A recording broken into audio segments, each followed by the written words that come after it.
vida do pastor Isaac, e falo sim, não sem demagogia, porque ele é um pastor autêntico. Ele não prega a sua fé baseada nele, não, ele prega a sua fé baseada em Cristo. Se um dia ele não estiver, você vai continuar tendo fé e servindo quem vier da mesma forma com fé. Sabe por quê? Porque ele entende que a fé é o fundamento da nossa vida cristã. Oh, aleluia! Firme fundamento das coisas que se esperam. Esperar é confiar com certeza no cumprimento da promessa. O irmão que uniu conosco, Moels, ele contou o testemunho aqui de uma maneira rápida, deu uma pincelada, tem certeza que depois ele vai aprofundar. Que ele orou, buscou juntamente com sua esposa e seus filhos, e em determinado tempo, oh irmãos, é só a fé que nos faz esperar. Esperar que o seu filho ainda vai voltar à casa do Senhor, e um dia vai estar sentado nesse púlpito, um dia vai estar ministrando a palavra, e com autoridade divina nesta noite. Deus me manda dizer: não abandone a fé sobre sua família, não desista dos céus, permanece firme, espere no Senhor, aleluia.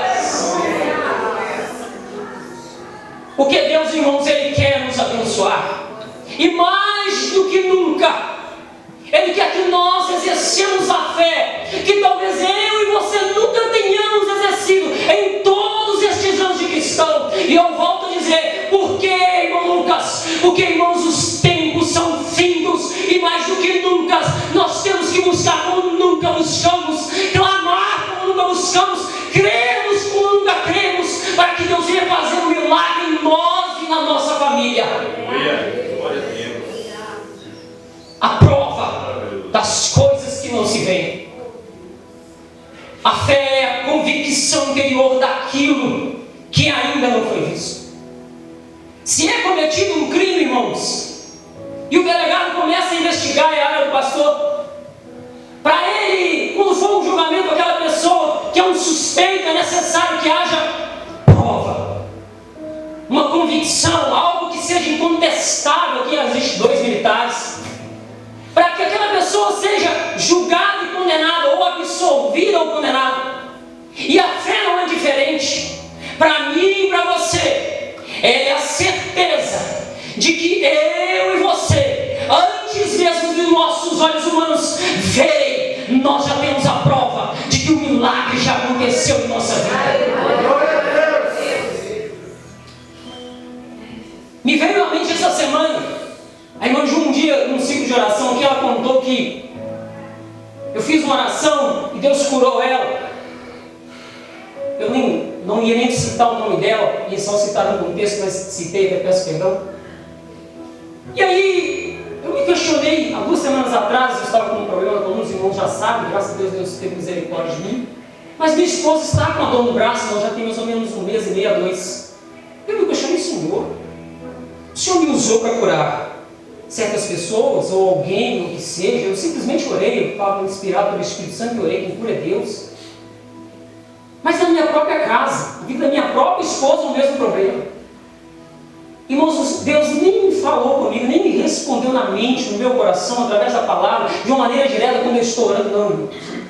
Mas lendo a palavra, eu absorvi e entendi que a fé, ela é de fé em fé. Talvez o pastor Isaac seja usado como instrumento, como pastor dessa igreja, para abençoar a igreja. Talvez ele mesmo esteja passando por aquilo que ele traz bênção sobre a igreja, que Deus usa ele como canal para bênção sobre a igreja. Mas ele, com fé, que é a prova, é a convicção, é a certeza, ele vai continuar orando. Em determinado momento, aquilo que meus olhos não veem, mas é a prova, virá o milagre. O que eu admiro na fé, irmãos, é que nós não vemos um momento nem a hora de que nós vamos precisar usá-la. Vem tempestade em nossas vidas, irmãos, assim, ó.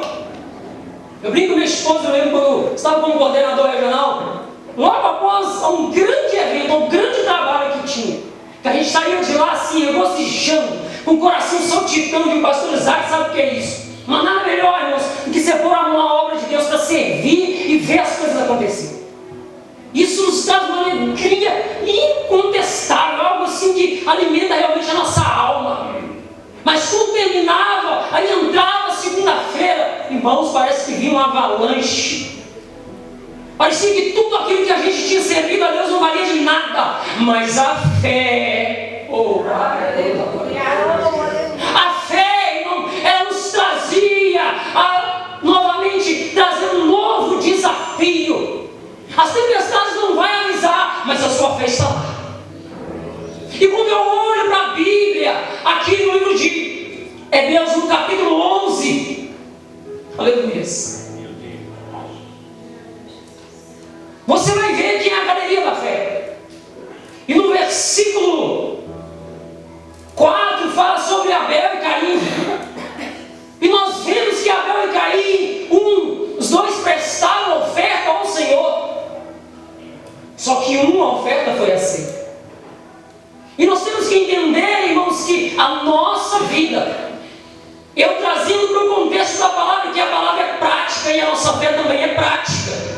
E esse talvez seja um dos maiores problemas de nós cristãos. Nós dizemos que tem fé, mas quando nós precisamos aplicar a fé, nós aplicamos o medo.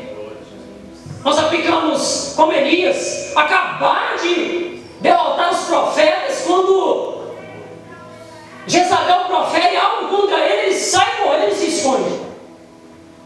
Infelizmente, muitas vezes nós somos assim.